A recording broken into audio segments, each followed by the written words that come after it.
Yo, what's up, everyone? Welcome to the True Blue Podcast. I'm your host, Zach Zucardi. Today is August 3rd, 2022. I'm coming to you from Albuquerque, New Mexico. I'm happy to be here and be podcasting. It's hot as fuck. It's a little bit humid. Not like East Coast humid, but it's a little bit humid here.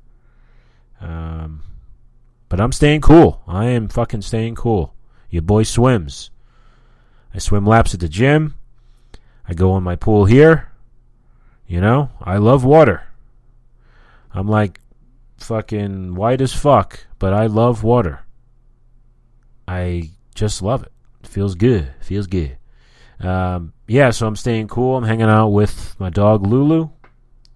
She's ballful. I love her. And yeah, we're here for session 57. Not a big Bruce Springsteen fan, I'll be honest with you. I'm from Jersey and all that shit, but I'm just not a big fan. I think he's kind of, I hate saying this word, but it's appropriate. He's kind of cringe. His whole Obama podcast thing, ugh. And then just like his whack-ass commercials, like his Jeep commercial for the Super Bowl, ugh. I don't know. There's something about him, too. Back in the day, Howard Stern had this funny bit about Bruce Springsteen, like telling these like long, like hard to believe stories before his songs. You could probably find the clip of this on YouTube. I have to look for it, but it's really funny. It's when Howard Stern was funny, and he was busting on Bruce Springsteen and like his, like, you know, his rugged sound and, you know, his that kind of like, you know, I don't know, kind of, you could tell a little bit, at least in my opinion, a little phony kind of like storyline to go along with his music and stuff. And again, he's got some really good songs and shit, like Hungry Heart. And the one I wanted to mention is 57 Channels and Nothing On, which isn't that popular, but it was a single in the early 90s, and I liked it, and I bought the cassette tape. So we're at session 57, so that's what made me think of Bruce Springsteen. And, you know, I didn't know he sang Hungry Heart. In my head, I thought it was Tom Petty. But then when I did my Googling, it was Bruce Springsteen. So I got to give it up to him, you know. If it's a good song, it's a good song. So here we are, session 57. We're going to run through. I'm going to catch you up on what's been going on in my life. I'm going to do some self-care tips around grief.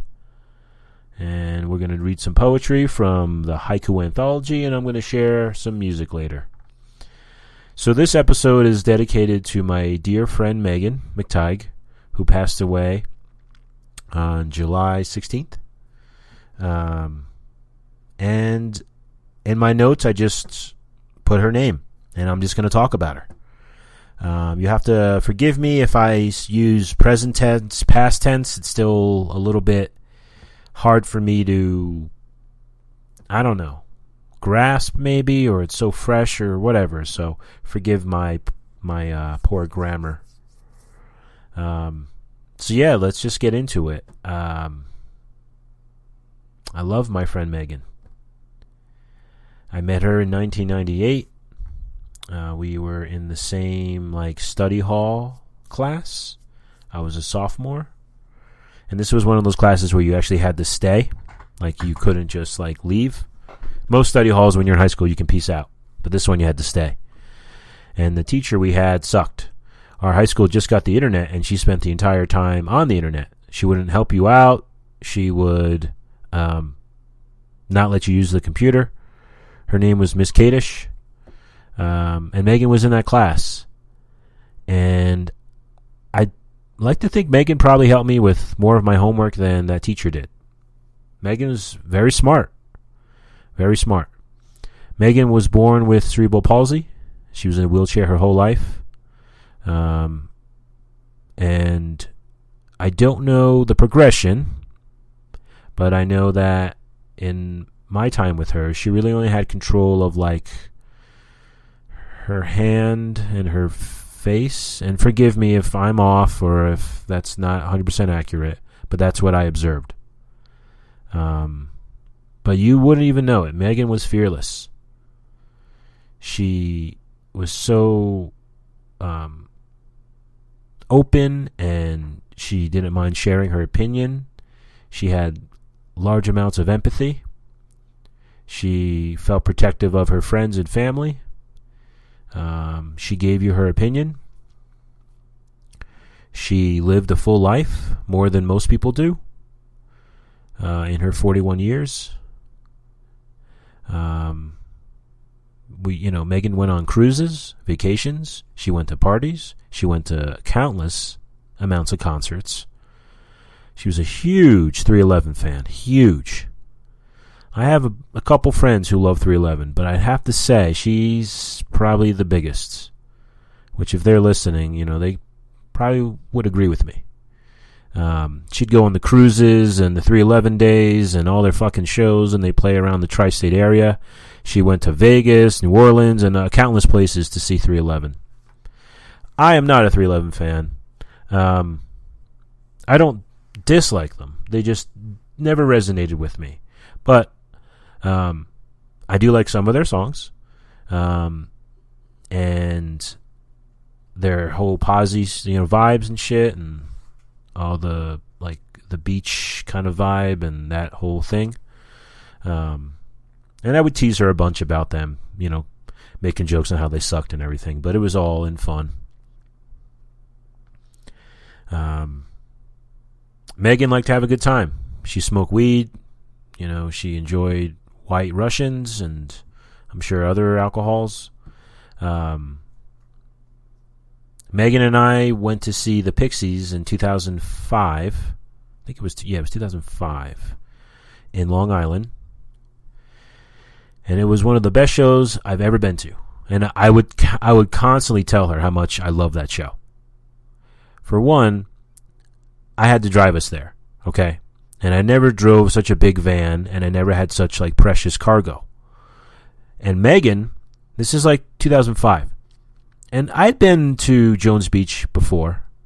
That's the venue area in Long Island. But Megan knew it perfectly. She knew how to direct everything. It was amazing. So I drove us. You don't really go into the city. You kind of pass through it, and you kind of go on the outskirts of it to get to this venue. But I was sort of nervous because, it's a big-ass van. It's kind of rush hour in New York, and I got Megan with me. But we fucking made it there, no problem. So we get to the venue. We get there kind of early-ish, and we park kind of far away. Megan is handicapped, so we can park up close, but we want to smoke some weed, so we park far away. And I hadn't been smoking for about a month, which in pothead times is 2 years, if you know what I'm talking about. So I hadn't been smoking for a month, and we park, and I wasn't sure how to do it, I really had no I hadn't smoked with Megan before. This was sort of a new experience. So what I had to do is we were smoking a bowl. I had to smoke it and then keep it lit and then hold it up to her mouth, and she would take hits off it. And we got really fucking high. And it was awesome. It was fucking awesome. I remember sitting in the back of her van and joking and just laughing and just getting excited for the show. I remember when we were going to move the van to the handicap spot, I was so stoned and there was no one around us, but I felt like it was that scene in Austin Powers where he does a 50-point turn, because I was so stoned and so nervous that I was going to I don't know, drive off a cliff or something.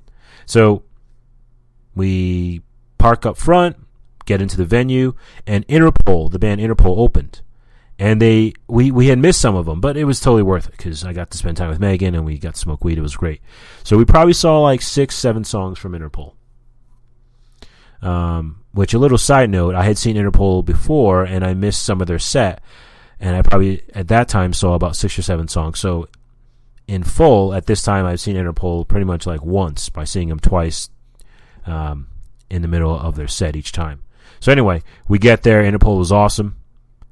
Pixies come on, and we're right up front. You know, they at least in this venue, they set the handicap right up front, and it was fucking awesome. The Pixies were great. They played, I think, 29, 30 songs, and I was really getting into them at the time, like in the early aughts. So this was like, you know, right around the time that I was checking them out a lot, and it was so great. And we smoked. We were smoking during the show, and the security guards didn't give a fuck. And I remember the bassist for the Pixies, like, she'd come to our side of the stage and was just smiling at us, and it was just so cool. And just one of the best shows from start to finish that I've ever been to my entire life. And the Pixies recently started putting out like live shows on their Spotify. And they seem to be going in like chronological order from that year of their tour. And they stopped like 2 weeks before they were going to hit the New York date that Megan and I went to. And I was so hoping that they would have come out with it because I was going to send it to her and just so excited. But they haven't yet. So hopefully they do, so I can jam it, you know, jam it with Megan. So, and it was just such a great show. Such a great show. One of the best I've ever been to in my life. And then we also saw Nine Inch Nails together in 2013, and that was great. That we saw that in New Jersey. That was another great time. Got there early, smoked weed, went inside. And Nine Inch Nails put on a really good like light show, if you want to call it that. And they played a great set. Yeah, another great time. And then I also, the past probably like 4 or 5 times I visited New Jersey, I would stay with Megan. She moved to Montvale, and I started to stay with her. Close to my mom's house in Westwood. Megan provided me with a lot of freedom. You know, she wasn't like, didn't have a lot of rules. And I felt so, or I feel so, so blessed that I got to spend so much time with her. And I would hang. We would hang in the mornings, and I'd go off and do my thing, come back at night, and we'd hang then. And then a couple times I would just hang out with her. We'd hang out all day, smoke weed, listen to music, catch up, talk about life. Most recently, my girlfriend and I went in March, and Megan and her fiance rather. We all went out to this place, Davy's Locker, which is like an Irish pub in Park Ridge, and it was fucking awesome. Probably one of the best nights there. And then my prior trip, another one of my best nights was when Megan and I just hung out. We ordered Chinese food and we just hung out, and I think we watched Big Brother, which I don't watch any of those shows, but I was just happy to chill with her. You know, just spending time. I don't have to tell you this, but sometimes the best experiences or moments are just spending time together. There's a great quote, I think it's Walt Whitman. He says something like, we were together, I forget the rest. Kind of just saying like, it just means so much. It means so much to be with somebody, you know, to spend that time. You don't have to always go to see the Pixies play in Long Island. You can just hang out, and it's just amazing. And I really miss Megan. We talked a lot. She would communicate with me through Instagram because I think it was just easier for her as far as because she would have to speak everything. And I was going through our messages, and she was a sharp wit, Megan. You couldn't get anything past her, ever. She would never concede, ever. And that was one of her endearing qualities. You could have fun with her. She didn't take life too seriously. She loved her friends. She loved music. She loved her fiancé. She cherished life. She was dealt, some may say an unfair hand, but it didn't matter. You wouldn't have noticed. In fact, when I describe her, I almost don't even want to mention her handicap. I just want to, because it like never mattered and got in the way. And I can remember I'd be at her house and I would ask her for something, or, hey, where's this, where's that? She would be telling me like perfect directions, like do this, do that, go here, go there, take out this drawer, look under here. Like she knew everything. So fucking smart. After her services, my dear friend John invited me down with his family to Wildwood.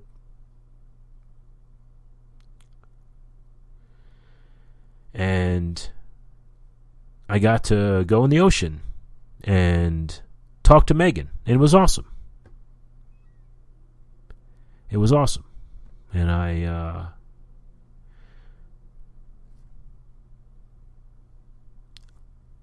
want to honor her by just loving my friends, my family, my girlfriend, my dog, music, God, like, just loving and enjoying. She was fearless and just, she loved cats. I've become a dog person over the last 20 years from having dogs. But when I was growing up, we had cats. So I like cats. And when I'd go visit her, I kind of rekindled my love for cats. And I know she misses her cats. That's one thing I know for certain. She misses her cats. And I'm never going to forget my friend Megan.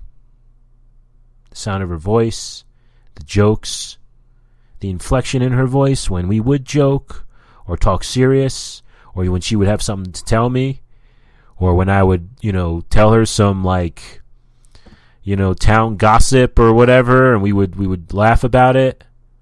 But again, a sharp wit. You could joke about anything with her, and it was just great. They were, nothing was off limits. So I want to dedicate this episode to her and her life and her spirit, and I hope to continue honoring her in my life and including her. My therapist told me today that I can always talk to her now, which I know is true, but to hear someone say that and share that means a lot. It's a good reminder, a really good reminder.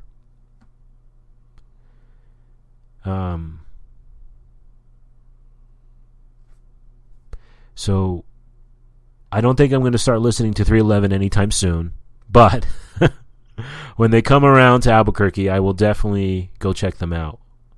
Even if I go alone, I'll be there with Megan. So, this is for Megan. I love my friend. And I pray for her family, her friends, and her soul in heaven. Thank you for indulging me and letting me talk about my friend. I think I'm going to wrap the episode up there. I'm going to get to the song and all that other shit, self-care stuff, at another time. This is just to honor my friend Megan. I hope you've enjoyed my story about her. I hope you got something from it. And I hope you can love your friends the way Megan and I loved each other. And I encourage you to let your friends know that you love them. I'm Zach Sicardi for the True Blue Podcast. Hope everyone has a wonderful weekend. I'll be coming back at you here soon for another episode, back to our regularly scheduled program. And I just wanted to leave you with that. Thank you, everyone. God bless.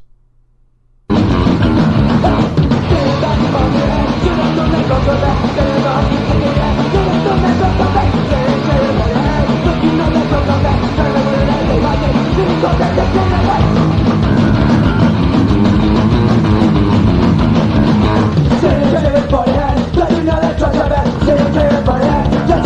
Something about the